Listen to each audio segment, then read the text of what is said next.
Hello friends, তোমরা সবাই কেমন আছো? আজকে সন্ধে সন্ধে রেডি হয়ে গেছি পুরো, একটা বিয়ে বাড়ি যাবো বলে।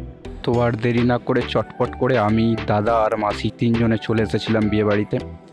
বিয়ে বাড়িটা হচ্ছিল আমার একটা রিলেটিভটা ঠিক আমি জানি না কোন সম্পর্কের হবে, কারণ বাবার কোন সম্পর্ক। তো ভেতরে ঢুকে এন্ট্রান্সে একটা বেশ গণেশ ঠাকুরের মূর্তি বসেছিল, দারুণ দেখতে লাগছিল। লাইটের চেন দিয়ে ভালো ডেকোরেশন করেছে। আর ওই দিকটায় হয়েছিল স্টল, ফুচকা পকোড়া মাশরুমের। আমি নিয়ে নিয়েছিলাম মাশরুম পকোড়া। চিকেন পকোড়া হয়েছিল, বাট চিকেন পকোড়াটা আমার ঠিক ভালো লাগেনি, তাই মাশরুম পকোড়াটা নিয়ে নিয়েছিলাম। আর ফুচকাটা আমি খাইনি, কারণ রাত্রেবেলা ফুচকাটা খেয়ে আমি ভাত খেতে পারতাম না বলে। আর এটা ছিল মেনু কার্ড। আমার মাসি ওখানে বসে আছে, আরে এদিকে বসে আছে আমার দাদা।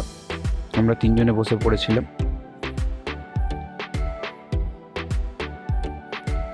এইদিকে ওদিকের পঙ্গজটা খাওয়ানো শুরু হয়ে গেছে, আমাদের দিকে এখনও ভর্তি হয়নি বলে আমাদের দিকে দেয়নি। দেখতে দেখতে আমাদের দিকে প্লেট দিয়ে চলে গেছে। প্লেট দেওয়ার কিছুক্ষণ বসে থাকার পর আমাদের কাছে দিয়ে গেছিলো স্যালাড, আর এটা ফিশ পকোড়া ছিল, বাট ফিশের পরিমাণ একটুখানি কম ছিল, আমার ওটার অভাব লেগেছে একটুখানি। তারপর আমাদের দিকে দিয়ে গেছিলো বাটার নান। বাটার নানের সাথে ছিল চানা পনির, বাট চানা একটাও আর পনিরও একটাও খুঁজে পাইনি, কারণ প্রত্যেকটা পুরো ঘাঁটা হয়ে গেছিলো। তারপর আমি নিয়ে নিয়েছিলাম ফ্রায়েড রাইস, আর দাদা ফ্রায়েড রাইস খায় না বলে সাদা ভাত নিয়ে নিয়েছিল। তারপর দিয়ে গেছিলো দই কাতলা।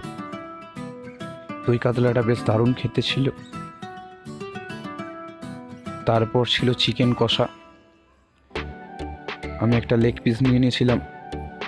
তারপরে অ্যাট লাস্ট চাটনি পাঁপড় মিষ্টি তিনটে একসাথে দিয়ে গেছিলো। তারপর লাস্টে ছিল রাজভোগ, আর বাইরে বসেছিল আইসক্রিমের স্টল। তোমাদের